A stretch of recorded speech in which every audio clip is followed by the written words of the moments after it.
بسم اللہ الرحمن الرحیم۔ السلام علیکم ناظرین اکرام، آج میں آپ کے سامنے امام جعفر صادق علیہ السلام کی ایک حدیث پیش کروں گا،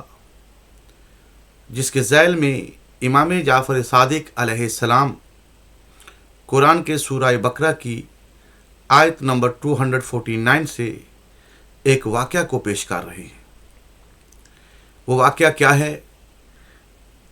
اس واقعہ کے اندر یہ ملتا ہے کہ اب جو ہے طالوت افواج کو لے کر روانہ ہوئے تو کہا کہ اللہ تم لوگوں کی آزمائش کرنے والا ہے ایک نہر کے ساتھ، تو جو اس میں سے پانی پی لے گا وہ مجھ سے واسطہ نہیں رکھتا، اور جو اسے چکھے گا بھی نہیں اور مجھ سے تعلق رکھتا ہوگا مگر وہ جو پس چلو میں پانی لے لے۔ ناظرین اکرام، یہ آیت امام جعفر صادق علیہ السلام نے پیش کی، اور امام علیہ السلام نے فرمایا کہ جس طرح ان لوگوں کا امتحان ایک نہر کے ذریعے ہوا، اس ہی طرح ہمارے قائم کے جو انصار ہیں ان کا امتحان بھی ایک نہر کے ذریعے ہوگا۔ آئیں سب سے پہلے ہم اس کتاب کو دیکھتے ہیں جو شیخ توسی علیہ رحمہ کی کتاب ہے۔ اس کے اندر کیا ملتا ہے؟ یقیناً یہ آپ کو نظر آ رہا ہے، میں نے ہائی لائٹ کیا ہوا ہے، اور یہ 491 نمبر یہ حدیث ہے۔ جو بھائی بھی اس حدیث کو پڑھنا چاہے عربی کتاب کے اندر تو حوالہ نوٹ کر لے، عربی کتاب کے اندر سیدھا 491 حدیث کے اوپر چلا جائے، وہاں یہ حدیث اس کو مل جائے گی۔ ابو بصیر سے روایت ہے کہ حضرت امام جعفر صادق علیہ السلام نے فرمایا، حضرت موسیٰ علیہ السلام کے اصحاب کو ایک نہر کے ذریعے آزمایا گیا، چنانچہ اللہ تعالیٰ کا ارشاد ہے، بے شک اللہ تم کو ایک نہر کے ذریعے آزمائے گا، اور امام قائم آل محمد علیہ السلام کے اصحاب بھی اس ہی طرح آزمائے جائیں گے۔ ناظرین، یقیناً یہ آپ نے حدیث ملاحظہ کی جو شیخ توسی علیہ رحمہ کی کتاب الغیبہ ہے، اس کے اندر، اور اس حدیث کے اندر امام علیہ السلام نے یہ بھی بیان کر دیا کہ اللہ نے جس طرح ان لوگوں کا امتحان ایک نہر کے ذریعے لیا ہے، اس ہی طرح ہمارے قائم علیہ السلام کے جو انصار ہوں گے ان کا امتحان بھی اللہ لے گا۔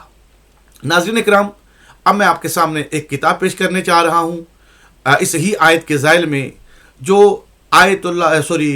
ہمارے ایک عالم ہیں علامہ علی نقی نقن صاحب، جو انڈیا سے تعلق رکھتے ہیں، ان کی ایک کتاب ہے تفسیر فصل الخطاب کے نام سے۔ آئیں ذرا ہم اس کتاب کو دیکھتے ہیں، تفسیر فصل الخطاب کے اندر، کہ تفسیر فصل الخطاب کے اندر کیا ملتا ہے۔ یقیناً یہ آپ کے سامنے ابھی میں سکرین پر لے کے آتا ہوں تاکہ ہم سب دیکھ لیں۔ یہ ہے حصہ اول، فصل الخطاب، جلد اول، سورہ البقرہ ہے، اور سورہ البقرہ کی یہ جو آیت ہے، ہم اوپر چلتے ہیں، یہ دیکھتے ہیں یہاں سے، یہ ہے وہ آیت، یہ آیت ہے، اور اس آیت کا نیچے ترجمہ، آیت کا نمبر میں نے آپ کو بتا دیا، سورہ بقرہ آیت نمبر 249، یہ یہاں تک یہ آیت ہے، اور اس کے بعد یہ نیچے ترجمہ ہے۔ اب یہاں سے ترجمہ دیکھتے ہیں۔ اب جو طالوت افواج کو لے کر روانہ ہوئے تو کہا کہ اللہ تم لوگوں کو آزمائش کرنے والا ہے ایک نہر کے ساتھ، تو جو اس میں سے پانی پی لے گا وہ مجھ سے کچھ واسطہ نہیں رکھتا،